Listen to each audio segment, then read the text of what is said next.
now, the Big D and Bubba Weekly Podcast. Big D and Bubba, they have a show 5 days a week. Days they don't a week. Get to say everything that's on their mind, so they have an extra one, and that's how we get the podcast. The podcast. The podcast. Big D and Bubba podcast. The podcast. It's a podcast, the podcast. Big D and Bubba podcast. I didn't even have to look. I just heard you do that stupid voice. It's a Mr. Banana. I see a banana. Man, it's my, by the way, for those who are listening, Bubba's holding up a banana. He writes a face on it with a Sharpie. Hi, guys. And he does the voice, and he talks to me. But he talks like he does it on the camera and whatnot, but he does it in life, in real life. It's one of my favorite Bubba stories of being at the airport after 9/11. And we had to go somewhere. I wasn't even thinking about it being after 9/11. And we are sitting at the airport waiting to board the airplane, and Bubba has this banana to eat like as a snack, but he had written all his banana. Do all your bananas at home have faces on them? I don't put a face on it until I pull it out. Until you're ready for it to talk? Yes. Okay. Yeah. Only one at a time. Sometimes I have had two in here, and it was very conflicted, so I drew like eyelashes on one to make it a girl. Well, okay. Anyway, so took that to the next we're level. sitting there, and there's this guy. I was a kid. There's some guy in a suit, business kind of, stuffy kind of guy, and Bubba reaches. Hey, there's buddy, a where you pole. flying to? There's a pole in between, and he reached around so the banana's head would stick out. So the guy can't see me. You can't see him, and all he hears is, "Hey, where you headed to today?" And I was like, "Oh my God, are you really doing that?" It's like, dude, we're not going to make this flight. They're going to take us off. We will never get on that plane. And we got on the plane. That guy got up and left. He got up and moved. He went to another seat. And that was when I was That's like, his well, problem. I was It's like, not well, my problem. that's it. We're out. We're not gonna make it. By the way, somebody asked me where the whole thing came from. I don't remember what grade I was in, but I was at school, and we didn't have a whole bunch of money. We didn't have packed lunches or anything like that. And then I didn't have like a lunch box or whatever. It was always you brought it in a little brown paper bag. You if never you had were a lucky. lunchbox? No. Oh wow. No. You couldn't even afford a lunchbox? No. Usually, I bet if we called Shira, she would say, No. I bet. So first of all, we were on. I got school lunches. Was daily mainly, but all the cool kids brought their own lunches because they, got to sit outside. At our school, you got to sit outside and eat your sack lunch or your whatever that way. So I didn't want to eat my school lunch. I wanted to go sit with the cool kids. Can you say bag lunch? Bag lunch. I like sack lunch. I just don't. Sack lunch. I don't like the word at all. Sack. I don't like it. I don't think I've ever Moist? used. I mean, you know me. You've been around me for how long? And so, how often do I say the word sack? Yeah, it's not very often. Yeah, it's only about sack lunches because that's you what are they right called now. it at my school. Saying it a lot right I should have now. never brought attention. Sack. Oh. So anyway, so I wanted to go sit out there. Anyway, I go out there and I'm sitting there, and all I had was a banana. That was my excuse to go sit out with the cool kids. And I was sitting out there, and I was trying to just make lunch last longer. So I drew a face on it. I was just talking to my buddies with it and doing the dumb voice. Well, then 1 or 2 days later, I brought another banana back to school, and they were like, "Hey, where's your banana?" I was like, "Right here." And they're like, "Oh, it doesn't have a face." And then that was it. A tradition was born. I started drawing faces on each one of them for forever. How much of the ink has been absorbed in the bananas once you've eaten them? Because I think it explains a lot. What people don't know is that whenever a banana starts to go brown, it actually begins to ferment, and then it actually has alcohol in it. You get about. You're still proving my point. Hey, have you ever seen those guys? Those in college. I'll ask Garrett. Hey, Garrett. Yeah. Do college guys or whoever people age put vodka into a watermelon? Have y'all heard? How does it even work? So, I haven't done this. The process, okay. But I have seen it done. You cut a little hole or drill a little hole in the watermelon. You don't need to scoop anything out or anything. Uh-huh. And then what you do is you get it's almost like a drill, and then you put the attachment on. Like the KitchenAids that have it's hard to explain. Anyway, you dip it in there, and then you press the button, and it's mixes all the watermelon guts up inside the watermelon. Yeah, like a mixer. Yeah, exactly. And then you put some vodka in there, mix it up, and then you plug the hole with one of those things that at the end of the cooler, how you drain the water out, and it's got the Plunger. stick one of those in there so you can just kind of like dispense the juice out of it. Okay. Oh, wow. Oh, so it's becomes That's way more involved than I thought it was going to be. For some reason, I thought you just jammed the bottle of vodka in there and somehow it just went in it. I think you can do that too, and then it kind of disperses throughout the watermelon. Then you can cut it up and then eat it like a normal watermelon, but it has like an alcoholic taste to it. Our freezer's busted now, but when our freezer was in there, I remember we had all kinds of booze I'd open the freezer every once in a while, and I was shocked. I don't know, man. We didn't really have booze in the house, so I didn't know it didn't freeze. Alcohol doesn't freeze. I didn't know that. I was like, this was like a week ago. It was not okay. I'm not even joking. I didn't. I was like, oh, what? I was like, it's still cold. But you've never really been around alcohol a ton, though, in your life. Just never. No. Kathy's family drinks quite a bit. But they're all Vikings, too. So. Well, they're, Minnesotans. Oh, yeah. Minnesota. Oh, don't you know? Warm in the winter. Oh, yeah. You get you some. I remember we had Thanksgiving at my house, and it was the two families together. And so she has a pretty big family, and I do not. And so her side came to our house. And we have a refrigerator freezer in the garage. And Dad shows up kind of late. He walks up, and he's got his 6-pack or a 2-liter of Dr. Pepper. He goes, I'll put it out here in this refrigerator. The other one's kind of full inside. I open it up, and it was just bottom to top full of booze, beers, you name it. And he goes, what is all that? I go, Hudson's, man. He's like, really? I go, yeah, they brought all that. Or they got here and then bought it all. He's like, he to this day, you're like, I'll never forget. So, it was like, that's what you were selling as like a store. I said, it was all gone. It was all gone within, 2 days. They drank all of that. Wow. And could have got on it and could have been a circus performer.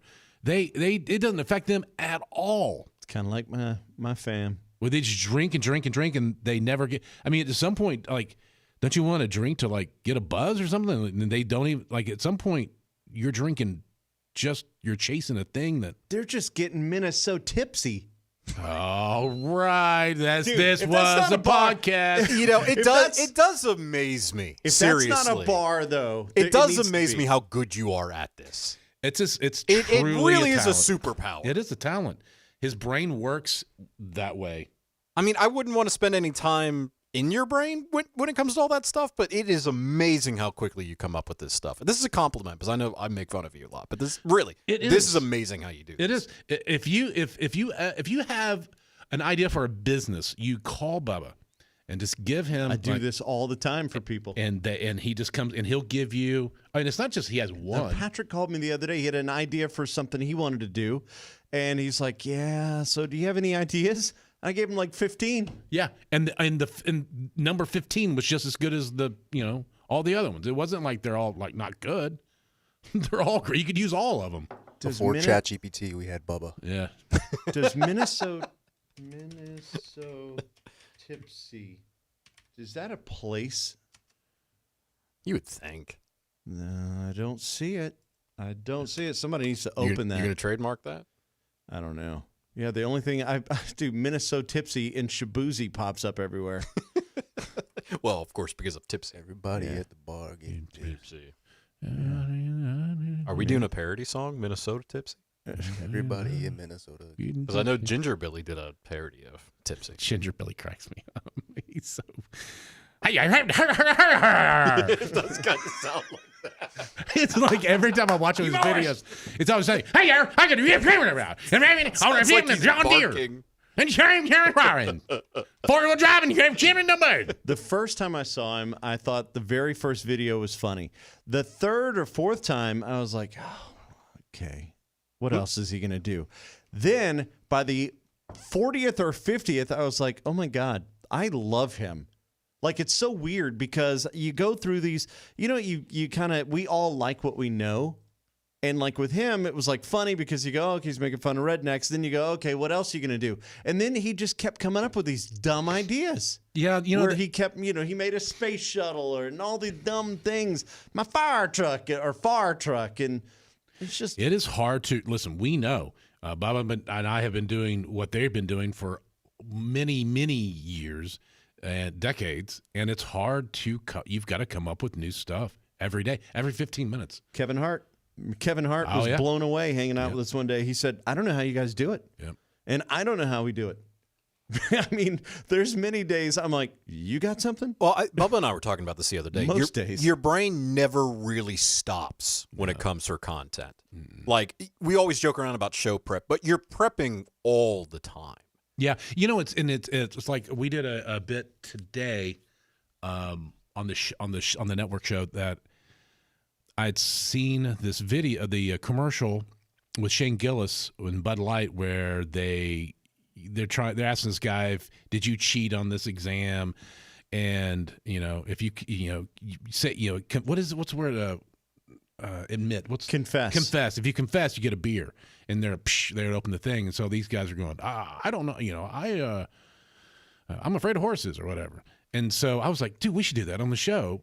So people call in, and Bubba played the little sound effect on his side, and then that is a way a bit is born just from taking something and melding it into something else. And when we do it all day, you have to do it all day. It's the same way as comedians. Yeah. Where they're trying to, make something out of an event that everyone has experienced. And that was the thing. When I was working in talk radio, whether it was sports or political talk when I first started my career, you've got 35 to 38 minutes in an hour that you have to cover where you're talking nonstop.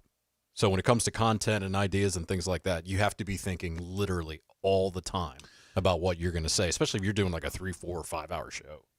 Yeah. Yeah, I've often wondered how we would do on an all-talk format.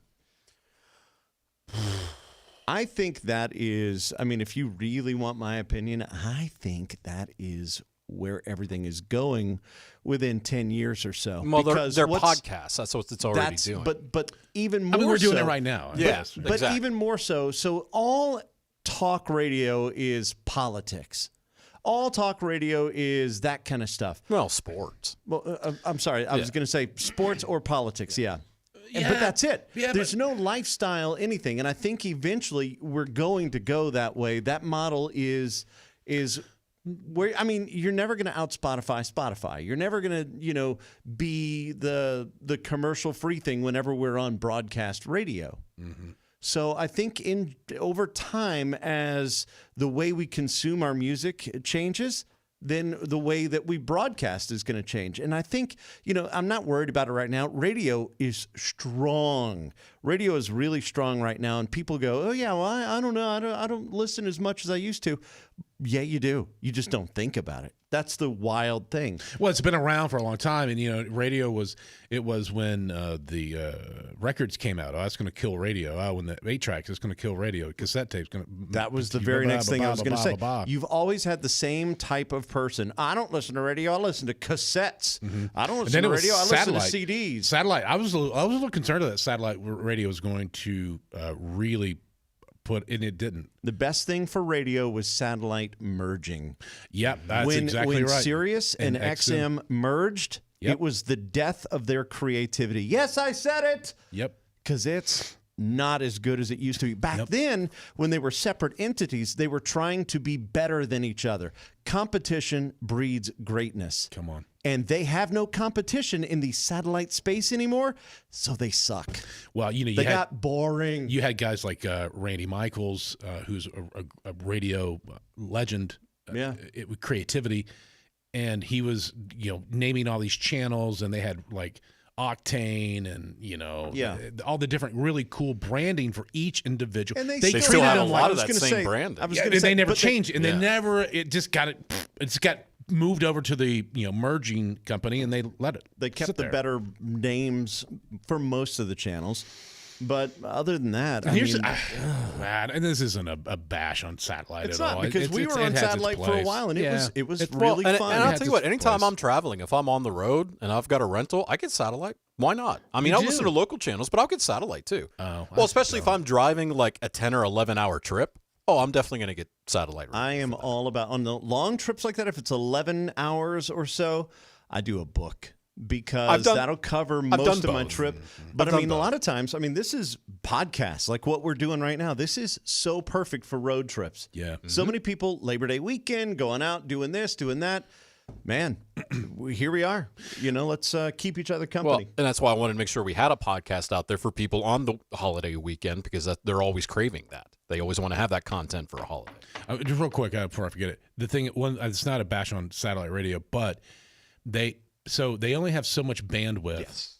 And I remember listening to a country, whatever, Willie's Roadhouse. You're going with compression. Mm-hmm. Yeah, and it was and I went back and forth between XM or satellite and FM radio, and it wasn't. It's not even close. Not even close. Still I'm telling you, it is way so better bad on radio. And you would think that it's a satellite, and no, it's not. They only have so much room, and then you would go to these stations that like the classical station that doesn't get as much listenership. Mm-hmm. They have the best quality. No, it's terrible. Oh, really? They used to have the better ones on the classical. No, it's terrible. It's terrible. Or not necessarily classical. I just mean a station that doesn't get a lot of attention. Oh. They would really pull the bandwidth on. Why would you send a lot of bandwidth to something no one's listening to? It doesn't make sense. So, anyway. The music, sounds, it's very warbly. Yeah. And if you don't understand compression technology, it's just the compression they use is not great. No. So you get better quality on FM. I mean, radio rocks. It is still sexy. The problem is radio forgot that it's sexy. It's so much fun when we do the show. Like we were talking about doing the confessions. I've never plucked a chicken in my life. Okay, here's your radio beer. We were doing that literally as the show was going on. It was so interactive, and that's the magic. And hearing all the like a guy calls, he's in an 18-wheeler, hey guys, and he does a thing, and then the next call, it's a lady who has a crush on Bubba, and you can hardly hear because she works in what kind of factory? She was in some kind of we remanufacture catalytic converter recycling center. Yes, right. And anyway, and then you go to someone else. It's a kid going to school, or some kids on the bus, or it's somebody who's retired who everybody. It's so great, and it's like having a big party. Like everyone's connected, and with it being a nationwide show, it's even cooler, Adam. Back in the day, I used to love, growing up when we used to have all the satellite channels, not satellite radio like XM or Sirius or any of that. This was like the way they would broadcast. It would be one show, and it would go out to all the stations everywhere, kind of like the way we do, except their whole thing was, we're doing it, blah, blah, blah, blah. If you're in Chicago, you're listening. If you're in LA, you're listening. And people would check in and go, I'm partying in Miami right now. Woo! And it sounded larger than life. It was. It's the same thing that. Sorry to interrupt you, but it's the same thing that Starbucks has. They have that sense of community when you go into a store, into one of their restaurants, and it's the same thing with that. Everyone feels connected. Well, one of the shows that made it sound really big like that, honestly, was Coast to Coast. And part of it was they give you 6 different phone lines. East of the Rockies. Yeah, west, the bonus line, the wild card line, the alien abduction line. I used to work with that guy. But the thing is that it made the show sound like it was the biggest show in the world. Yeah. And then you would hear them bounce back and forth from all these different places. And, of course, it's 4 a.m, so, you're listening in a different way anyway. But it made the show sound massive. East of the Rockies, Pat, you're on the air with Art Bell and Coast to Coast. And then somebody would come on and say, I got the sound of Bigfoot that I just recorded in my backyard 10 minutes ago. It was just the best. And there's other tricks I could nerd out on, but we don't need to do that. But it just made the show seem... If you go back to the Larry King days, too, when he did the overnight show on radio, that was another show that just... I never heard Larry. I've heard the air checks. I didn't hear the actual show, but I'd hear... It just sounded massive. I didn't even know he did that. I didn't either. Larry King had... Before CNN? Oh, yeah. He was a radio guy before. Oh, yeah, TV. I knew that. I didn't know, but I didn't know he did a... Yeah. I guess didn't know anything The about guy that replaced him in that spot was Jim Bohannon, who did that shift. I for- remember Jim wow. Yeah, Bohannon. Bohannon took over the Larry King spot. Oh, nationally. so that was, I that's a still while remember back. Larry's wife at the time, Sean Which one? King. Which one? Well, I said at the time, Sean King was trying to do music. Hey, I'm not It was wrong. August. I'm not wrong. I'm not wrong. Anyway, she was trying to do music, and Larry came and she came to be a guest on the show and share some of the music and all that. But then as soon as she was done and she went to the other studios, Larry hung out with us and was just like, all right, and telling stories and just whatever. He was such a cool, nice dude. Wonderfully crabby. He had that curmudgeon thing, but you didn't mind it. You didn't mind that kind of curmudgeon. But you know what? In person, he was very personable. He was not crabby at all. Do you remember what he told us? We did the interview at the CMA Awards with him. He was in New York when they moved the CMAs to New York for that dumb reason. Whatever reason. I What don't did know he say? why. It's the 50th anniversary. Okay, well, why are we taking it? Where? What are you doing? Anyway, so we went to New York City and we did it there, and it was his wife. We were doing the interview, and so he actually was doing interviews for himself as well. So he's going around all these radio shows that are in this big room and doing interviews, and we finished up. He looks at it and goes, Nashville, you guys are good. You shouldn't just be in Nashville. We're like, well, we're actually all over the country. And he was like, okay, well, good. And I was like, you know what? That's the coolest compliment ever. To have Larry King say, you guys are really good. You're better than this. Well, You're better. and here was something you almost had in common with Larry King because he's in the Radio Hall of Fame and you guys had the nomination. Jeez. No. Think about this for a second, though. Seriously. Because when you guys got the nomination, that nomination... Shut up. That nomination came out of nowhere. I mean, that's the thing. Because that's the thing. I'd been working with you guys for, 10 months? And that nomination came out of nowhere, and I'm like, my goodness. To even be at that moment that close to all of that. It truly incredible is to be talked about like that. But yeah. Anyway, you guys got any? It's football days for me. That's all I'm doing. It's just football. DraftKings. Are you set for the day? No. So I enjoy doing. I do have some that I kind of did because you want to get the good lines, spreads or whatever because they'll change. But it's on. Last night was pretty good. Today is going to be great. Saturday, and it continues all the way into Sunday. And a game Monday. And Monday. Who's Monday? Is that the LSU game Monday? No, it's or is that Sunday? It's Sunday. USC. I think it's Florida State Monday. Florida State. Who needs to rebound. Boston College. Yeah. They're going to crush Boston College. It's going to be so lopsided. After getting beat the first game and the upset, All right, so Georgia Tech. So take Boston College money line. I would not. Oh, wait, what? I got a quick phone call to make. Oh. Hello? Hey, Ginger Billy! What's up? What's going on, fellas? Nothing, man. I was just impersonating you. You want to hear my impersonation of you? Please, let me hear it. Hey, y'all. I'm going to get for it. I'm on the 4-wheel drive.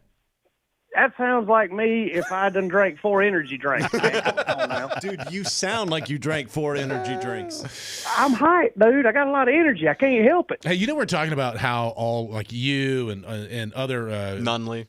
Yeah, Nunley and these guys.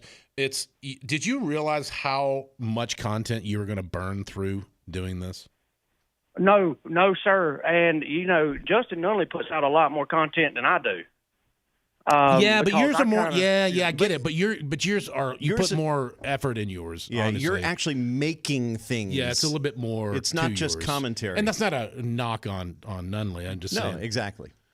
No, yes, but yeah, as far as that, every week, that's like right now, that movie Twisters that came out. Well, we making a movie called Tornadoes right now. All right. It's like basically what if Twisters had a $500 budget, and I got me a tornado chaser out there that I done changed. My PT Cruiser is my tornado chaser, and we done modified it, man. Oh, yeah.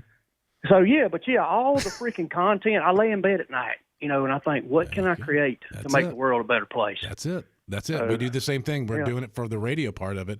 What I was telling them, it's like we have to come up with new stuff every 15 minutes, and we've been doing it, 5 days a week for 20. And y'all done it for how many years? 1996.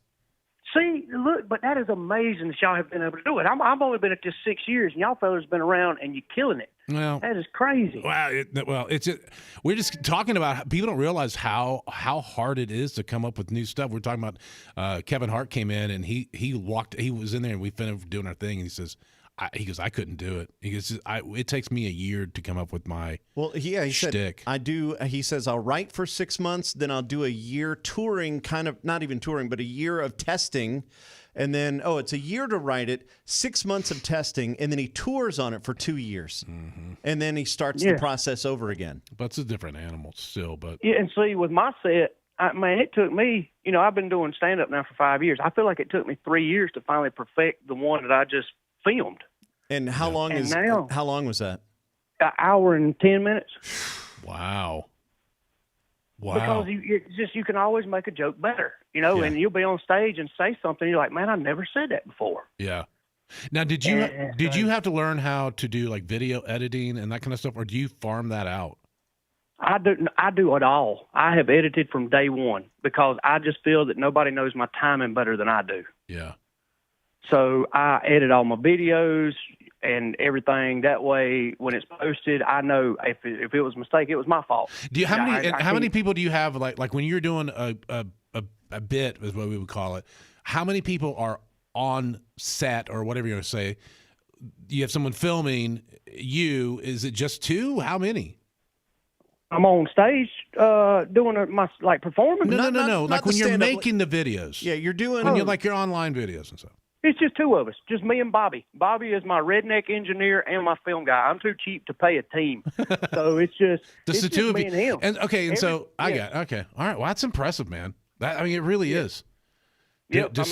We build everything. Me and him build everything, and then once we build it, we turn around and he picks up the camera, and I go to doing my thing. And what do you shoot it on a phone or is it with a camera?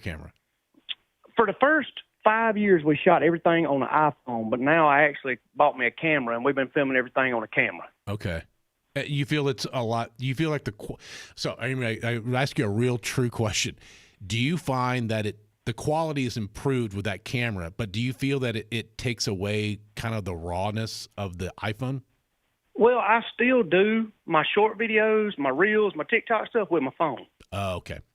Because I do. But now the camera, man, the light and stuff is so much better and stuff. But I'm gonna tell you, I ain't seen no jump in views. A camera don't matter unless your content's good. Mm-hmm. And I was getting millions of views with my darn phone. Mm-hmm. But I just wanted, there's things with the light and stuff you can't do with a phone that you can a camera, and it is much better as far as that, the lighting and shadows and all that stuff. But if your content's good, it don't matter what you're filming on. Yeah. Do you find that the TikTok or whatever algorithm sometimes turns against you and you're putting stuff out and it's not getting the views and it's really not you, it's just them? Well, I like to think that because I feel that if you look across TikTok, there's these people getting views that just make facial expressions. Oh, God. I'm like, dude, how do you get 10 million views by just squinting your eyeballs and moving your lips? Dude, and pointing. Don't forget the point. You got to do the point. You got to go. You got to point at this little screen that you're playing something out that's not even your content. And then they get the credit for it. Yep. Yes, and then I've seen my videos get stolen and posted and get millions more views than the original video I posted. God, that's got to be maddening. Is there anything that you can do about that from a legal thing? Nothing. You report it in TikTok. It takes TikTok 12 years to take it down. Dang. At least they could do maybe you share that, if somebody else is making the money off it, at least since it's your content, they should at least redirect any money back to you once they realize that, oh, yeah, it is his. Yeah.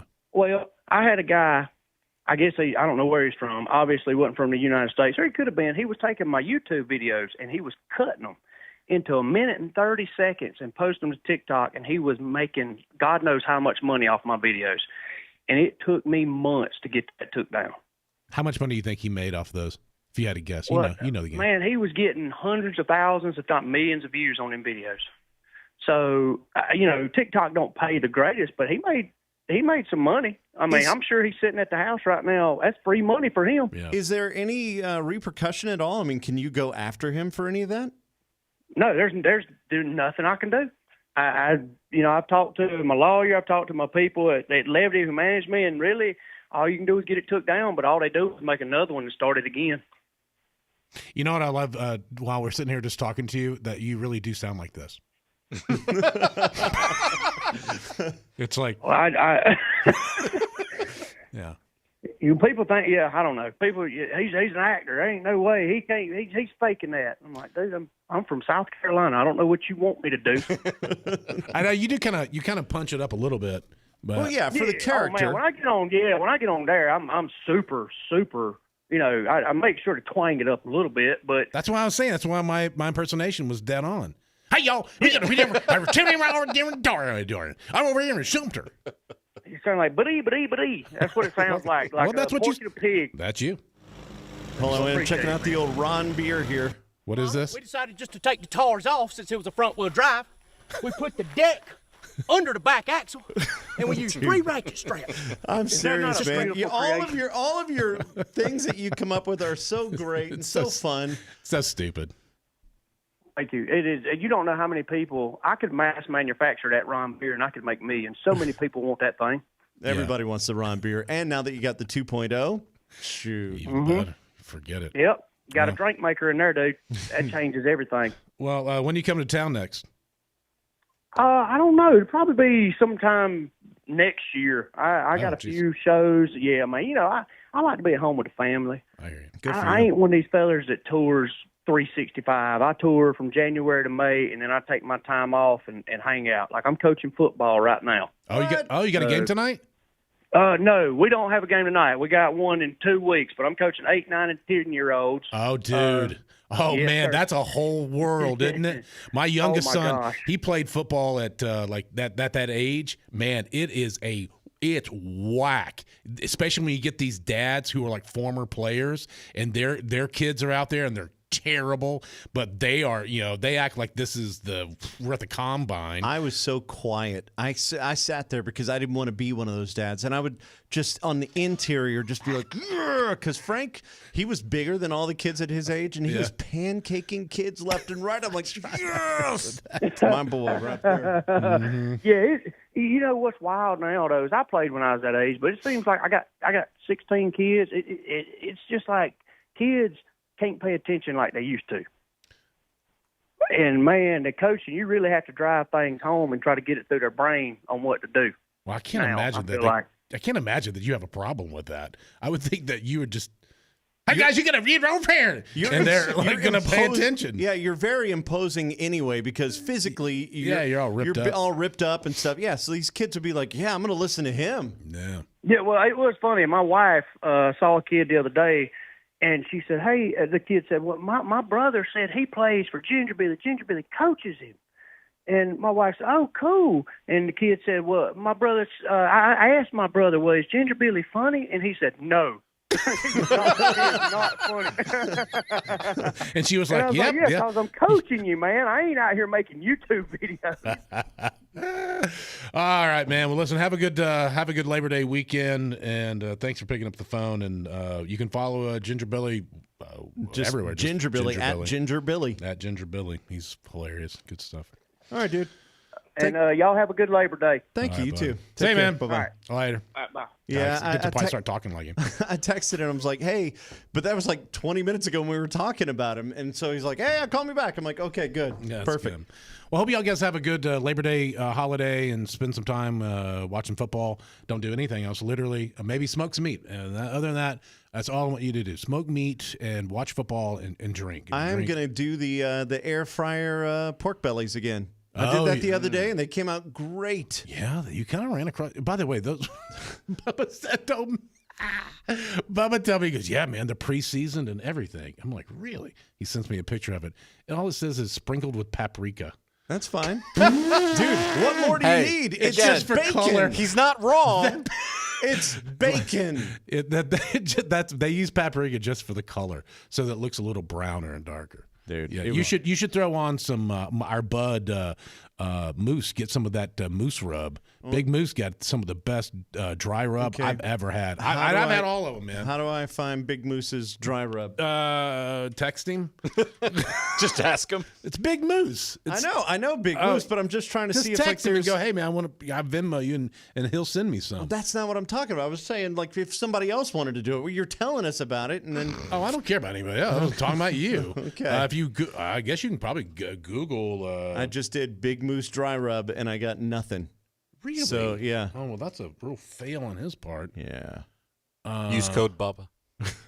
Here it is. Big Moose Barbecue and Rubs. It's on Facebook. Big Moose Barbecue and Rubs. Yeah, all right, I'll check that out. All right. And you're saying that beats the paprika? Dude, literally anything. Anything. Now, here's the thing. Don't put salt on it. Don't salt it. Oh, really? Because it's going to be pretty salty from the process. So. Yes. Man, I am such a sucker for pork bellies. They're great. It literally, Big D is the one who turned me on to it because we never ate that. Yeah, we didn't either. Yeah, no, I'd never heard of it. And like isn't that like you can do like pork rinds and all that out of the same cut? Or no? No, pork rinds are just the skin of the. Yeah, but like they fry like them up. the gratons, the Cajun way. I think they do like a little piece of some meat on it. Yeah. Oh. Okay. Yeah. It's an old way of doing it. Kind of like chicharrones too. If you get the good ones, they have the meat on it. Oh, I love it when you talk like that. You know how to get to me. Okay. Anyway, I'm going to go now. Sorry, I made it awkward. Have a good Labor Day. This was the podcast. That now wasn't it's awkward. over. That's okay. okay. Sorry. This was the podcast, but now it's over. But that's okay, because you can listen to the regular show on the radio every day. Day. This was the podcast.